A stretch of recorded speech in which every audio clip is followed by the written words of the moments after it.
नमस्कार दोस्तों। वैसे तो हर वीडियो जो इस चैनल पर अपलोड होते हैं उसमें नई जानकारी होती है, लेकिन आज का जो ये वीडियो है वो तकनीकी रूप से भी कुछ नई जानकारियां हैं। इसलिए वीडियो को अनिवार्य रूप से बिना स्किप किए हुए पूरा देखिएगा।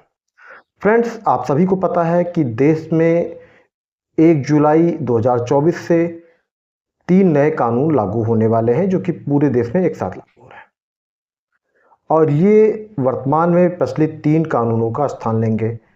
भारतीय दंड संहिता 1860, दंड प्रक्रिया संहिता 1973, भारतीय साक्ष्य अधिनियम 1872। इनके स्थान पर 1 जुलाई 2024 से भारतीय न्याय संहिता 2023, भारतीय नागरिक सुरक्षा संहिता 2023, भारतीय साक्ष्य अधिनियम 2023 ये लागू हो जाएंगे 1 जुलाई को रात्रि 12 बजे से। जैसे ही 11:59 30 जून का खत्म होगा, नई कोई भी एफआईआर जो दर्ज होगी वो नए कानून में दर्ज होगी।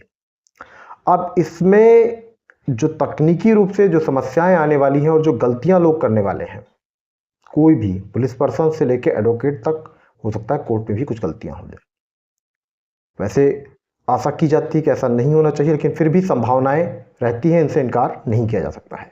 अब गलतियां क्या हो सकती हैं वो आपको मैं बताने वाला हूं, क्योंकि आपके लिए ये जानना बहुत ही महत्वपूर्ण है। अगर आपका कोई केस होगा और अगर तकनीकी रूप से ये गलती होती है तो आपका भी केस पूरा का पूरा फंस जाएगा। फ्रेंड्स, अगर मान लीजिए कोई घटना होती है 28 जून 2024 को और उसकी एफआईआर अगर 10 दिन बाद दर्ज कराई जाए, मान लीजिए 7 जून 8 जून को आप थाने पर जाते हैं दर्ज कराने के लिए, तो क्या नए कानून के अनुसार उसकी एफआईआर दर्ज होगी? भारतीय न्याय संहिता 2023 के प्रावधान लागू होंगे, भारतीय नागरिक सुरक्षा संहिता 2023 के प्रावधान लागू होंगे, भारतीय साक्ष्य अधिनियम 2023 के प्रावधान लागू होंगे, या वर्तमान में प्रचलित कानून के ही प्रावधान लागू होंगे? और लागू होंगे तो क्यों?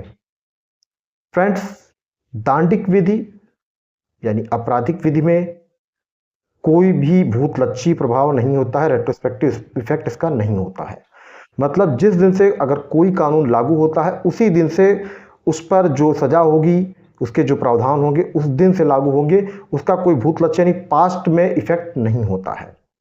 मतलब अगर भूतपूर्व में कोई घटना हुई, कोई अपराध हुआ, तो उसमें समय जो प्रचलित विधि होगी उसके अनुसार ही उस पर न्यायालय कार्य करेगी, उसके अनुसार ही उस पर पुलिस एफआईआर रजिस्टर करेगी, इन्वेस्टिगेशन करेगी और जो साक्ष्य की प्रक्रिया है वह उस पर उसी विधि के अनुसार लागू होगी। यानी अगर 28 जून को कोई घटना हो जाए, या आप मान लीजिए 30 जून को रात्रि में 11:59 से तक कोई घटना होती है और उसकी एफआईआर भले ही 1 साल बाद क्यों न दर्ज कराई जाए, या आप परिवाद कोर्ट में जाकर 1 साल बाद क्यों न दर्ज करवाएं, उस पर प्रावधान जो वर्तमान में कानून है, भारतीय दंड संहिता 1860, दंड प्रक्रिया संहिता 1973, भारतीय साक्ष्य अधिनियम 1872, इनके ही प्रावधान लागू होंगे। ये बहुत ही महत्वपूर्ण विषय है आपराधिक विधि का, और ये गलतियां हो सकता है आने वाले समय में हों। वैसे तो नहीं होनी चाहिए, ऐसी अपेक्षा की जाती है, बट फिर भी पॉसिबिलिटी रहेगी। तो ये ध्यान रखिए कि अगर आपका भी कोई केस है ऐसा जिसका एफआईआर परिवाद आप दर्ज करवाना चाहते हैं, लेकिन अगर दर्ज नहीं होता है, मान लीजिए अभी नहीं दर्ज करवाते हैं, या आपको घटना की जानकारी अगले 6 महीने बाद हो, साल भर बाद हो, तो ये ध्यान रखिए कि उस समय जो आपकी एप्लीकेशन दी जाएगी या आपकी एफआईआर, आपकी कंप्लेंट रजिस्टर्ड होगी, वो वर्तमान में जो प्रचलित कानून है यानी 30 जून 2024 तक जो प्रचलित कानून है इसके अनुसार ही उस पर कार्रवाई होगी। तो ये फ्रेंड्स तकनीकी रूप से एक जानकारी है जो आपके पास होनी चाहिए। अब थोड़ी सी बात कर लेते हैं कि जजमेंट्स का। तो फ्रेंड्स, जो भी जजमेंट पहले यानी भारतीय संविधान लागू होने से पहले 26 जनवरी 1950 से पहले जो जजमेंट्स प्रीवी काउंसिल के थे, उनको honourable supreme court, honourable high court उनका हवाला देती थी। और अब अगर नए प्रावधान लागू होते हैं, नए कानून जब लागू हो जाएंगे, तो वर्तमान में जो प्रचलित जजमेंट हैं इनका भी हवाला दिया जाएगा। ये अलग बात है कि जो वर्तमान में प्रचलित कानून है उस पर जजमेंट्स आते रहेंगे। अब एक बात और आती है कि जो वर्तमान में प्रक्रियाएं चल रही हैं इनका क्या होगा। तो फ्रेंड्स, जो वर्तमान में प्रक्रियाएं चल रही हैं इन पर वही कानून लागू होंगे, इन पर उसी प्रावधान के अनुसार कार्रवाई होगी।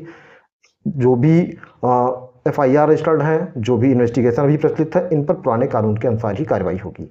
नए जो भी अपराध मान लीजिए 1 जुलाई 2024 से रात्रि को 12 बजे या उसके बाद से अगर कोई भी अपराध होता है तो वो नए प्रावधान में नए कानून के अनुसार दर्ज की जाएगी, उन पर नई प्रक्रिया लागू होगी।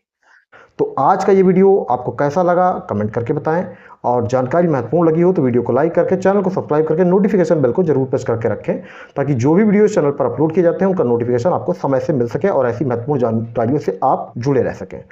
तो फ्रेंड्स, जय हिंद, मिलते हैं नए वीडियो में। Thank you.